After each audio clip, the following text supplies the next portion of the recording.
Halo, assalamualaikum warahmatullahi wabarakatuh. Welcome back to my English channel. Halo semuanya, apa kabar? Semoga semuanya dalam keadaan sehat walafiat. Kali ini kita akan membahas tentang adverb clause. Oke, sebelum kita membahas apa itu adverb clause atau apa itu clause adverbial, kita kembali akan meninjau apa itu clausa, pengertiannya, dan tipe-tipenya. Clausa adalah sekumpulan kata yang terdiri atas subjek dan predicate. Mudah-mudahan masih ingat ya. Lalu ada dua tipe clausa. Yang pertama independent clause, which is the main clause. Clausa independent atau dalam bahasa Indonesia disebut sebagai kalimat utama yang terdiri atas atau strukturnya adalah subject predicate atau subject verb. Dan tipe clausa yang kedua adalah dependent clause, clausa yang bergantung kepada clausa utama tadi, atau kata lainnya adalah subordinate clause. Nah, untuk struktur dari dependent clause ini adalah konektor, kata hubung, plus subject, plus verb. Dan adverb clause sendiri merupakan subordinate clause atau anak kalimat atau clausa dependent yang bergantung kepada independent clause dengan struktur atau rumus konektor, kata hubung plus subjek plus verb. Oke, mudah-mudahan konsep dasarnya sampai di sini bisa dipahami. Dan untuk video ini kita akan membahas beberapa clausa adverbial, diantaranya adalah adverb time and cause, adverb waktu, kata keterangan waktu, dan sebab akibat. Now, sentences with adverb clauses have two basic patterns. Ini harusnya pakai S ya. Kalimat yang menggunakan clausa adverbial mempunyai dua pola dasar. Yang pertama, in the middle of the sentence, if we put the adverb clause in the middle of the sentence, so we don't need any comma. Kita nggak perlu pakai koma jika kita menggunakan adverb clause itu mulai dari mulai dari tengah kalimat. Maaf ya, saya ulangi lagi, kita tidak perlu menggunakan koma jika adverb clause-nya diletakkan di tengah kalimat. Tapi jika kita letakkannya di awal kalimat, maka we need to use comma to separate between the two clauses. Ya, seperti contoh, I will sign the check before you leave. Saya akan menandatangani ceknya sebelum kamu pergi. Nah, coba kita kenali struktur kalimat ini.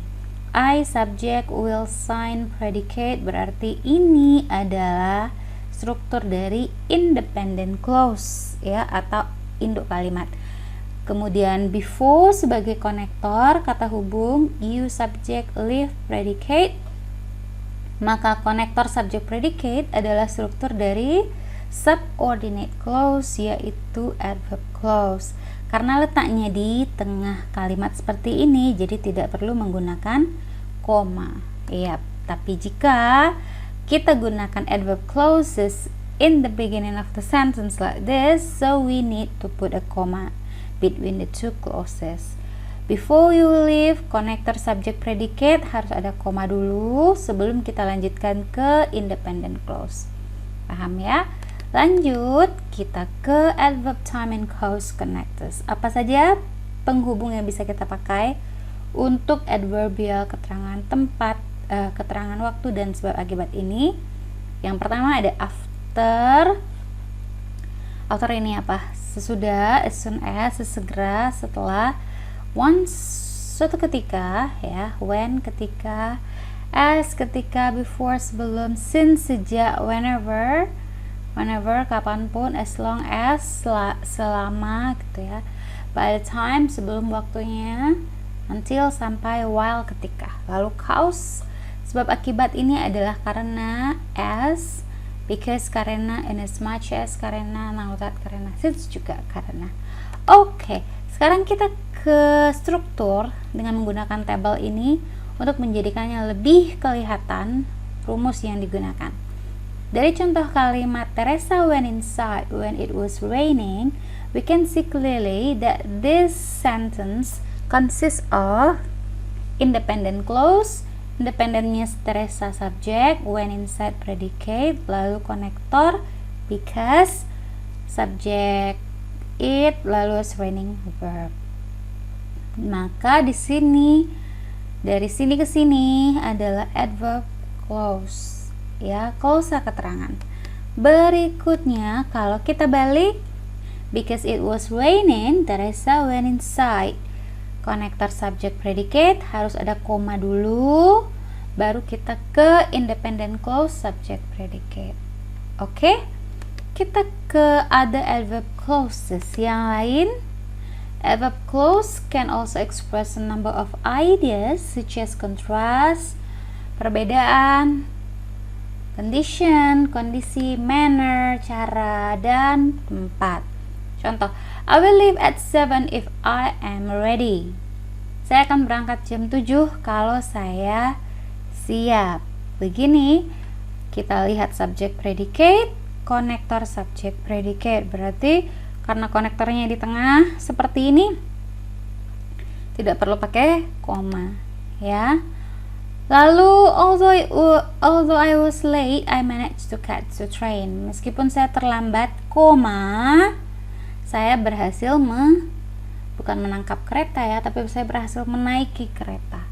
Oke, karena konektornya ada di depan, berarti adverb clauses-nya di awal kalimat, maka kita perlu menggunakan koma untuk memisahkan dua klausa antara subordinate clause and the main clause.